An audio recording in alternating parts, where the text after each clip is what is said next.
ಕಲಬುರಗಿಯಲ್ಲಿ ಜ್ಞಾನ ದಿವಾಕರ ಆಚಾರ್ಯ ಶ್ರೀ 108 ಆಶಕೀರ್ತಿ ಮುನಿ ಮಹಾರಾಜರು ಹಾಗೂ ಕ್ಷುಲಕ ಶ್ರೀ 105 ಸುಪ್ರಭಾಸಾಗರ ಮಹಾರಾಜರು ಕಲಬುರಗಿ ನಗರಕ್ಕೆ ಆಗಮಿಸಿದ ಹಿನ್ನೆಲೆಯಲ್ಲಿ ಅನೇಕ ಧಾರ್ಮಿಕ ಕಾರ್ಯಕ್ರಮಗಳು ಹಮ್ಮಿಕೊಳ್ಳಲಾಗಿದೆ ಎಂದು ಕಲಬುರಗಿಯ ಜೈನ್ ಸಮಾಜದ ವತಿಯಿಂದ ಪತ್ರಿಕಾಗೋಷ್ಠಿಯನ್ನು ಉದ್ದೇಶಿಸಿ ಮಾತನಾಡಿದರು. ಚಾತುರ್ಮಾಸ ಕಮಿಟಿ ವತಿಯಿಂದ ನಾವು ಇವತ್ತು ಒಂದು ಪ್ರೆಸ್ ಮೀಟ್ ಮಾಡಿದ್ದೀವಿ. ಪ್ರೆಸ್ ಮೀಟ್ ಹೇಳೋ ಉದ್ದೇಶ ಏನಂದರೆ 2ನೇ ತಾರೀಕು ಆಗಸ್ಟಂದು ನಮ್ಮ ಮಹಾರಾಜರು ಉತ್ತರ ಭಾರತದಿಂದ 700 ಕಿಲೋಮೀಟರ್ ಸುಮಾರು 700 ಕಿಲೋಮೀಟರ್ ನಡ್ಕೊಂಡು 25 ದಿವಸದಲ್ಲಿ ಗುಲ್ಬರ್ಗ ಬಂದು ತಲುಪಿದ್ದಾರೆ. ಅವರ ಆಚಾರ್ಯರು ದೊಡ್ಡ ಪದವಿಯವರು, ಭಾಳಷ್ಟು ಶ್ರೇಷ್ಠ, ಅವರ ತ್ಯಾಗ ತಪಸ್ಸು ಭಯಂಕರ ಇದೆ. ಅವ್ರ ಕಡೆಯಿಂದ ನಮ್ಮ ಗುಲ್ಬರ್ಗದಲ್ಲಿ ಚಾತುರ್ಮಾಸ ಕಳಸ ಸ್ಥಾಪನೆ ಮಾಡ್ತಿದ್ದೀವಿ.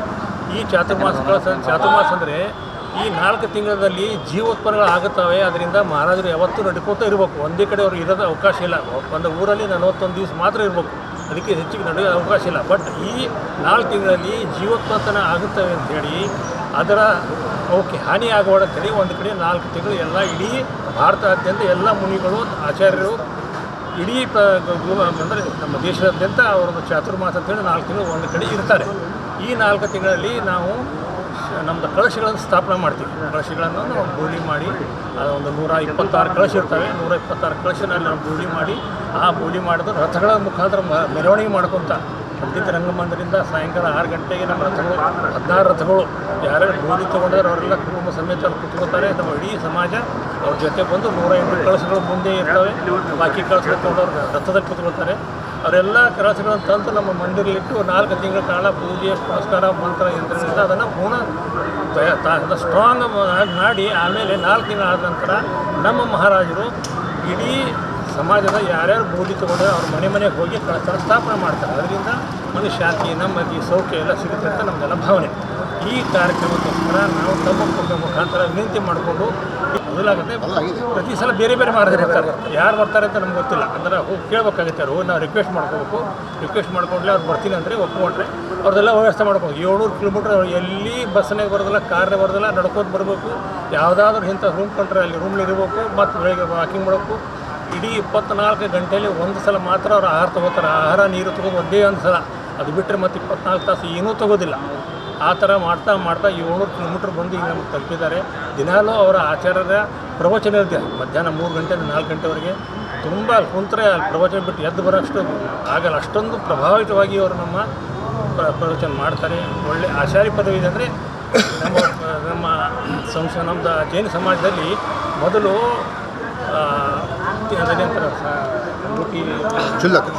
ಕ್ಷುಲ್ಲಕ ಮಹಾರಾಜರಾಗ್ತಾರೆ. ಅವರ ಹೇಗೆ ಯೋಗ್ಯತೆ ಹೆಚ್ಚಾಗ್ತಾ ಹೋಗುತ್ತೆ. ಆಮೇಲೆ ಅವ್ರು ಮಹಾರಾಜರಾಗ್ತಾರೆ. ಮಹಾರಾಜ ಆದಮೇಲೆ ಆಮೇಲೆ ಆಚಾರ್ಯ ಪದವಿ ಸಿಗುತ್ತೆ. ಅಂಥ ಆಚಾರ್ಯ ನಮ್ಮ ಹತ್ರ ಬಂದಿದ್ದಾರೆ. ಇದೆಲ್ಲ ನಮ್ಮ ಜನರಿಗೆ ಗೊತ್ತಾಗಲಿ ಅಂತ ಉದ್ದೇಶದಿಂದ ತಮ್ಮಲ್ಲಿ ಇವತ್ತು ಕರೆದು ಪತ್ರಿಕಾಗೋಷ್ಠಿ ಮಾಡಿದ್ದೀವಿ. ಪ್ರವಚನ ಎಲ್ಲ ಆಗ್ತಾ ಇದೆ. ಅವತ್ತು 2ನೇ ತಾರೀಕು ಆಗಸ್ಟ್ ದಿವಸ ಮಧ್ಯಾಹ್ನ 4 ರಿಂದ 5 ಗಂಟೆವರೆಗೆ ಪ್ರವಚನ ಇದೆ. ಅಲ್ಲಿ ಕೊಠಾರಿ दीपक पंडित भगवान की जय। नमो कार्तिक तीर्थ प्रेणत आचार्य देवनंदी मुनि महाराज की जय। आचार्य हर्षकीर्ति मुनि महाराज की जय। ಎಲ್ಲರಿಗೆ ಜೈ ಜಿನೇಂದ್ರ. ಆಚಾರ್ಯ ಹರ್ಷಕೀರ್ತಿ ಮಹಾರಾಜರು ನಮ್ಮ ಗುಲ್ಬರ್ಗ ಪಾವನ ಭೂಮಿಗೆ ಜುಲೈ 19ರಂದು ತಮ್ಮ ಪದಕಮಲಗಳಿಂದ ಈ ಭೂಮಿಯನ್ನು ಸ್ಪರ್ಶ ಮಾಡಿಸಿದ ಅವರು ಪಾವನ ಮಾಡಿರುತ್ತಾರೆ. ಈ ಗುಲ್ಬರ್ಗ ನಗರದಲ್ಲಿ ಶ್ರೀ 1000 ದಿಗಂಬರ ಜೈನ ಮಂದಿರದಲ್ಲಿ ಚಾತುರ್ಮಾಸವನ್ನು ನಡೀತಾ ಇದೆ. ಈ ಚಾತುರ್ಮಾಸದಲ್ಲಿ 4 ತಿಂಗಳು ಎಲ್ಲಿ ವಿಹಾರ ಮಾಡೋದಿಲ್ಲ. ಈ ಚಾತುರ್ಮಾಸ ಕಳಶ ಸ್ಥಾಪನೆ ಸಲುವಾಗಿ, ಈ ಚಾತುರ್ಮಾಸ 4 ತಿಂಗಳ ಸಲುವಾಗಿ 2ನೇ ತಾರೀಕು ಆಗಸ್ಟ್ 2ನೇ ತಾರೀಕು ಕೋಠಾರಿ ಭವನದಲ್ಲಿ ಕಳಶ ಸ್ಥಾಪನೆಯನ್ನು ಇರುತ್ತದೆ. ಆ ಕಳಶ ಸ್ಥಾಪನೆಯಲ್ಲಿ ಯಾರ್ಯಾರು ಕಳಶಗಳನ್ನು ಬೋಲಿ ಇರ್ತದೆ ಆ ಬೋಲಿಯಲ್ಲಿ ತೊಗೊಂಡವರು ಮನೆಗೆ ಮಹಾರಾಜರು ಹೋಗಿಸಿದ ಚಾತುರ್ಮಾಸ ಮುಗಿದ ನಂತರ ಕಳಶ ಸ್ಥಾಪನೆಯನ್ನು ಮಾಡಿಸಿದ ಅವ್ರದ್ದೆಲ್ಲ ಒಳ್ಳೆಯದಾಗಲಿ, ಆಯು ಆರೋಗ್ಯ ಆಶೀರ್ವಾದ ಪ್ರಾಪ್ತಿಯಾಗಲಿ. ಅದಾದ ನಂತರ ದಿನಾಲು ಮಂದಿರದಲ್ಲಿ 3 ರಿಂದ 4 ಗಂಟೆವರೆಗೆ ಜೈನ ಬಾಂಧವರಿಗೆ ಒಂದು ಜೈನ ಧರ್ಮಗಳನ್ನು ತತ್ವಗಳನ್ನು ಆಗಲಿ, ಜೈನ ಧರ್ಮದ ಪಾಲನೆಯನ್ನು ಕಟ್ಟುನಿಟ್ಟಾಗಿ ಪಾಲನೆ ಮಾಡುವಂಥದ್ದು ಬೋಧನೆಯನ್ನು ಮಾಡುತ್ತಾರೆ. ಚಿಕ್ಕ ಮಕ್ಕಳೇನು ಪಾಠಶಾಲೆ ಇರುತ್ತದೆ. ಆ ಪಾಠಶಾಲೆಯಲ್ಲಿ ಮಕ್ಕಳಿಗೆ ಜೈನ ಧರ್ಮದ ಬೋಧನೆಯನ್ನು ಕೊಡ್ತಾರೆ. ದೊಡ್ಡವರಿಗೂ ಕೂಡ ಬೋಧನೆಯನ್ನು ಕೊಡ್ತಾರೆ. ಈ ಚಾತುರ್ಮಾಸದಲ್ಲಿ 4 ತಿಂಗಳಲ್ಲಿ ನಮ್ಮದು ವಿಧಾನಗಳು ನೌಕರಿಗಳು ಬರ್ತವೆ. ಈ ಭಾದ್ರಪದದಲ್ಲಿ ನೌಪಿಗಳಿರ್ತವೆ. ಆ ನೌಪಿಯಲ್ಲಿ ಮಹಾರಾಜರು ಸೋಳಾಕರ್ಣ ನೌಪಿ ಇರ್ತದೆ, ದಶಲಕ್ಷಣಿ ಇರ್ತದೆ, ಅನಂತವೃತ್ತ ಅಂತ ಇರ್ತದೆ. ಈ ಎಲ್ಲ ನೌಪಿಗಳನ್ನು ಮಹಾರಾಜರ ಸಾಮುಖ್ಯದ ಸಾನ್ನಿಧ್ಯದಲ್ಲಿ ಅತಿ ವಿಜೃಂಭಣೆಯಿಂದ ನಡೀತಿರುತ್ತದೆ. ಅದರಲ್ಲಿ ಕೆಲವರು 5 ಉಪವಾಸ ಮಾಡ್ತಾರೆ, ಕೆಲವರು 10 ಉಪವಾಸ ಮಾಡ್ತಾರೆ, ಕೆಲವರು 16 ಉಪವಾಸ ಮಾಡ್ತಾರೆ. ಈ ಉಪವಾಸಪ್ಪ ಅಂದರೆ ಯಾವುದೋ ಒಂದು ಥರ ಒಬ್ಬರೊಬ್ಬರಂತೂ ಒಂದು ಹನಿ ಕೂಡ ನೀರನ್ನು ತೊಳೆದಿಲ್ಲ 10 ದಿವಸವರೆಗೆ. ಯಾರು ತಮ್ಮ ಶಕ್ತಿ ಅನುಸಾರವಾಗಿ ಒಂದು ಆಲ್ಟರ್ನೇಟಿವ್ ಡೇಸು ನೀರನ್ನು ತೊಗೊಳ್ತಾರೆ, ಯಾರು ಹಾಲು ಹಣ್ಣು ತೊಗೊಂಡು ಮಾಡ್ತಾರೆ. ಆಮೇಲೆ ಅಟ್ಲೀಸ್ಟ್ ಜೈನ ಧರ್ಮದಲ್ಲಿ ನಾವು ಜನ್ಮ ತಾಳ್ಮೇಲೆ ಅಟ್ಲೀಸ್ಟ್ ಈ 12 ತಿಂಗಳು ಯಾರಿಗೆ ಹೊಸ ಅಂತೇಳಿ ಇರ್ತೇವೆ ನಾವು. ಹೊಸಪ್ಪ ಅಂದರೆ ಸೂರ್ಯಾಸ್ತಮ ಆದ ಮೇಲೆ ನಾವು ಊಟ ಮಾಡೋದಿಲ್ಲ. ಕೆಲವರು 12 ತಿಂಗಳು ಹೊಸ ಮಾಡ್ತಿರ್ತಾರೆ. ಅಟ್ಲೀಸ್ಟ್ ಏನಿಲ್ಲಪ್ಪ ಅಂದ್ರೆ ಈ 4 ತಿಂಗಳಂತೂ ಕಂದ ಮೂಲಗಳನ್ನು ತ್ಯಾಗ ಮಾಡ್ತಾರೆ. ಕಂದ ಮೂಲಪ್ಪ ಅಂದರೆ ಆಲೂಗಡ್ಡೆ ತಿನ್ನೋದಿಲ್ಲ, ಬೆಳ್ಳುಳ್ಳಿ ತಿನ್ನೋದಿಲ್ಲ, ಉಳ್ಳಾಗಡ್ಡಿ ತಿನ್ನೋದಿಲ್ಲ, ಗೆಣಸು, ಗೆಜರಿ, ಯಾವುದು ಭೂಮಿ ಒಳಗಡೆ ಏನು ಪದಾರ್ಥ ಬೆಳೀತದೆ ಆ ಪದಾರ್ಥಗಳನ್ನು ಯಾವತ್ತೂ ಸೇವನೆ ಮಾಡೋದಿಲ್ಲ. ಸೂರ್ಯಾಸ್ತ ಆದಮೇಲೆ ಕೆಲವರು ನೀರು ಕೂಡ ಕುಡಿಯೋದಿಲ್ಲ. ಈ ಮಹಾರಾಜರು ಕೂಡ ಪ್ರತಿದಿನ ಅವ್ರು 365 ದಿನ ಕೇವಲ ಒಂದೇ ಒಂದು ಬಾರಿ ಮಾತ್ರ ಆಹಾರ ತಗೊಳ್ತಾರೆ. ಅದು ನಿಂತು ಆಹಾರ ತಗೊಳ್ತಾರೆ. ಒಂದು ಸರ್ತಿ ಆಹಾರ ತೊಗೊಂಡ್ಮ್ಯಾಕೆ ಮತ್ತು 24 ತಾಸು ಅವ್ರ ಆಹಾರ ಕೂಡ ತಗೊಳ್ಳೋದಿಲ್ಲ, ನೀರು ಶುದ್ಧ ತೊಗೊಳ್ಳೋದಿಲ್ಲ. ಏನಾದರೂ ಆ ಆಹಾರದಲ್ಲಿ ಏನಾದರೂ ಅಡಿಚಣೆ ಅಂದರೆ ಕೂದಲು ಬತ್ತು, ಒಳ ಬತ್ತು, ಈವನ್ ಹಳ್ಳ ಬತ್ತಪ್ಪ ಅಂದ್ರೆ ಆವತ್ತಿನ ದಿವಸ ಅವ್ರದ್ದು ಆಹಾರ ಅಲ್ಲಿಗೆ ತ್ಯಾಗ ಮಾಡಿಬಿಡ್ತಾರೆ. ಮತ್ತೆ 24 ಗಂಟೆವರೆಗೆ ಅವ್ರು ಹಾಲು ನೀರು ಹಣ್ಣು ಏನೂ ಸೇವನೆ ಮಾಡೋದಿಲ್ಲ. ಈ ನಮ್ಮ ಜೈನ ಧರ್ಮದ ಒಂದು ಸುವರ್ಣಾವಕಾಶ ಕಲ್ಪಿಸಿಕೊಟ್ಟಿರುತ್ತಾರೆ ಆರ್ಷಕೀರ್ತಿ ಮಹಾರಾಜರು. ಆ ಸುವರ್ಣಾವಕಾಶವನ್ನು ನಮ್ಮ ಜೈನ ಬಾಂಧವರು ಹಾಗೂ ಎಲ್ಲ ಸಮಾಜದವರು ಬಂದು ಕೇಸಿಂದ ಪ್ರವಚನ ಅವ್ರ ಭಕ್ತಿಗೆ ಮಾಡ್ಕೇಸಿಂದ ಪವಿತ್ರ ಮಾಡ್ಕೊಳ್ಬೇಕಂತ ಕೇಸಿಂದ ಒಂದು ಸುವರ್ಣಾವಕಾಶ ಯಾರೂ ಕಳೆದುಕೊಳ್ಬಾರ್ದು ಅಂತ ಕೇಸಿಂದ ನಮ್ಮ ಪತ್ರಿಕೆಗಳಲ್ಲಿ ಮುಖಾಂತರವಾಗಿ ಎಲ್ಲರಿಗೂ ಕೊಡಬೇಕಂತ ಕೇಸಿಂದ ನಾನು ವಿನಂತಿ ಮಾಡ್ತೀನಿ. ನನ್ನ ಹೆಸರು ರಮೇಶ್ ಗಡಗಡೆ ಅಂತ ಹೇಳಿ. ಎಲ್ಲರಿಗೂ ನಮಸ್ಕಾರ ಮತ್ತು ಜೈ ಜಿನೇಂದ್ರ. ನಮ್ಮ ಗುಲ್ಬರ್ಗ ಮತ್ತು ಈ ಕಲ್ಯಾಣ ಕರ್ನಾಟಕದ ಭಾಗದ ಒಂದು ಪುಣ್ಯ ಹೆಚ್ಚಿಗಾಗಲಿಕ್ಕೆ ಜೈನ್ ಗುರುಗಳು ಇಲ್ಲಿ ಗುಲ್ಬರ್ಗಕ್ಕೆ ಆಗಮಿಸಿದ್ದಾರೆ.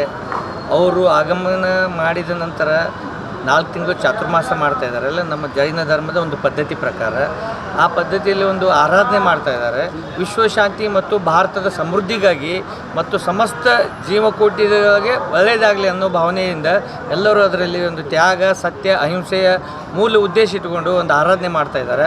ಅದು ಕೇವಲ ಧರ್ಮಕ್ಕೆ ಸೀಮಿತ ಅಲ್ಲ, ಸಮಸ್ತ ಜೀವಕೋಟಿಗೆ ಒಂದು ಒಳ್ಳೆಯದಾಗಲಿ, ಒಂದು ಒಳ್ಳೆಯ ಮಳೆ ಬರಲಿ, ಉತ್ತಮವಾಗಿ ಜೀವನ ಮಾಡಲಿಕ್ಕೆ ಸಾಧ್ಯ ಆಗಲಿ ಅನ್ನೋ ಭಾವನೆ ಇಟ್ಕೊಂಡು ಮಾಡಿದ್ದಾರೆ. ಆ ಕಾರ್ಯಕ್ರಮದ ಅನ್ವಯ ನಾವು ರಂಗಮಂದಿರದಿಂದ ಅಥವಾ ರಂಗಮಂದಿರ ಮತ್ತು ಒಂದಿಷ್ಟು ಮೆಹತಾ ಸ್ಕೂಲ್ ಏನಿದೆ ಎಲ್ಲ ಕೋರ್ಟ್ ಹತ್ರ, ಆ ಕೋರ್ಟ್ಲಿಂದ ಒಂದು ಭವ್ಯ ಮೆರವಣಿಗೆ ಮಾಡ್ತಾಯಿದ್ದೇವೆ. ಕಲಶದ್ದು ಮತ್ತು ಕಲಶ ಧಾರಕರ ಒಂದು ಮೆರವಣಿಗೆ ಇದೆ.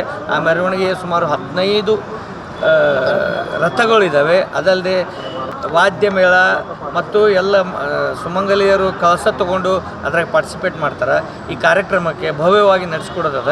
ಅದಕ್ಕೆ ಕೇವಲ ಜೈನರಲ್ಲ, ಎಲ್ಲ ಜನಾಂಗದವರು, ಎಲ್ಲರೂ ಸಮಾಜದವರು ಬಂದು ಅದರ ಪಾರ್ಟಿಸಿಪೇಟ್ ಮಾಡಿ ಅವರು ತಮ್ಮ ಧರ್ಮ ಲಾಭವನ್ನು ಪಡೆದುಕೊಳ್ಬೇಕೆಂದು ನಾವು ನಮ್ಮ ಗುಲ್ಬರ್ಗ ಜೈನ ಸಮಾಜ ಕಡೆಯಿಂದ ಎಲ್ಲ ಸಮಸ್ತ ಮಹಾಜನತೆಗೆ ಕೇಳ್ಕೊತೇವೆ. ಜೈ ಜಿನೇಂದ್ರ, ನಮಸ್ಕಾರ. BK ಪಾಟೀಲ್ ಅಂತಂದು.